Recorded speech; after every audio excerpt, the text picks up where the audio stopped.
Hi everybody, I just wanted to jump on ahead of the long weekend and have a little bit of a chat to you about something I personally will be participating in, and that is a digital detox. If you're like me and you feel like this thing is permanently attached to your hand, or there's always a computer or TV in front of you, a digital detox may be the way to go for you. So what is a digital detox? Well, a lot of people have the idea that it means turning off all technology at the power for a month. That's not what a digital detox is. There's actually a few different levels. That includes limiting your time spent in electronic devices. Personally, that's what I'll be doing. In my job, I can never walk away altogether, but I do want to make a conscious effort to limit that time. You can, of course, if you want, actually shut down the electronic devices for an hour, a day, a week if you're feeling brave. But really the idea behind a digital detox is actually just to be more conscious about our use. So why would I do that? Well, it's actually shown to lower stress levels. Getting constant notifications, this FOMO that if we're not constantly scrolling social media, news sites, all those things, we're going to miss out on what's happening in the world, actually raises the same hormones that contribute to our fight or flight reflex. And when we are constantly in that state, it actually disrupts our life and raises our stress levels quite significantly. By digital detoxing, we also take back control of our time.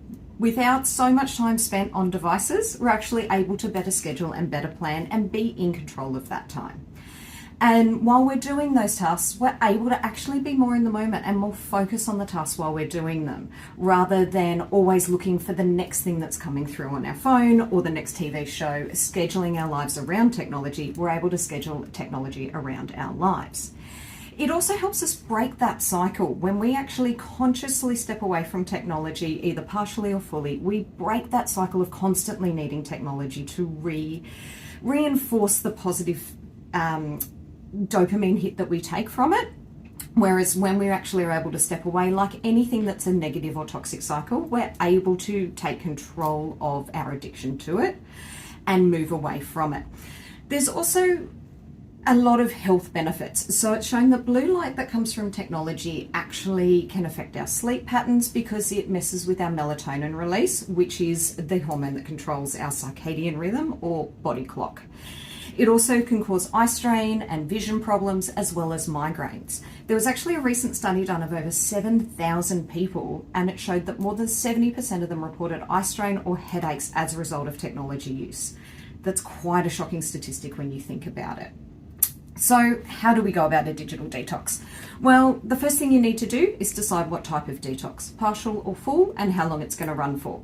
You then need to go ahead and set your goals, what you actually want to achieve, and not be too hard on yourself if it doesn't go right the first time.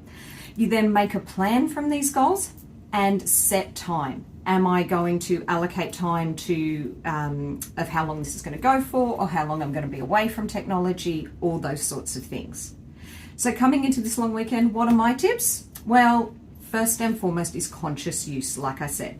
Every time I pick this thing up, I need to ask myself, why did I pick it up? Is this actually something that's going to benefit me, or am I just doing it out of habit? And if the answer is out of habit, it goes away. The second is scheduling time away from devices, or actually setting time limits on how long you can use them. It might be an hour on, an hour off. For me personally, I like to limit my time to once every 2 hours for 10 minutes. That gives me a full hour and 50 minutes away from the device each time. Now, one I personally subscribe to already is no tech in the bedroom. I have no TV in my bedroom. I don't take my laptop past my bedroom door. And although I do take my phone in when I sleep because it is my alarm, I am in the process of getting an alarm clock. So even my phone will never make it back inside. It stops me from checking social media last thing before I go to bed and checking those emails when I wake up first thing. Now, the other thing you can do is if you don't want to step fully away from your technology, you can actually use a digital detox time to clean up your phone.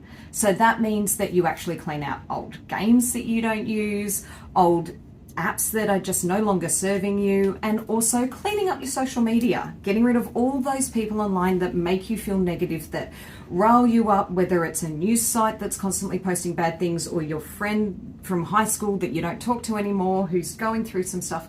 Whatever that is, just taking the opportunity to clean up, because less junk on your phone means less notifications, which brings me to my next point. Turn off the notifications. You don't need to know everything in real time. It was not that long ago that we didn't have notifications, we didn't have smartphones, and we didn't wear our technology on our wrist. We were able to function then and keep up with everything. We can still do that today. Now, one that I'm really guilty of is dual screening, watching TV while sending emails. There's no need. If I've got two screens going, I'm not concentrating on either. That ends today. The last thing that can really help is creating your dream list. If you are taking back control of your time and how you spend that time, you might as well create a dream list of what you want to do with it, whether it's finishing those projects around the home, spending uninterrupted time with family and friends, or quite simply picking up a new hobby that is away from technology. Having that dream list will always help you achieve your goals. Anyway, I really hope you enjoy your long weekend, and we'll see you next week after the technology. Thanks. Bye.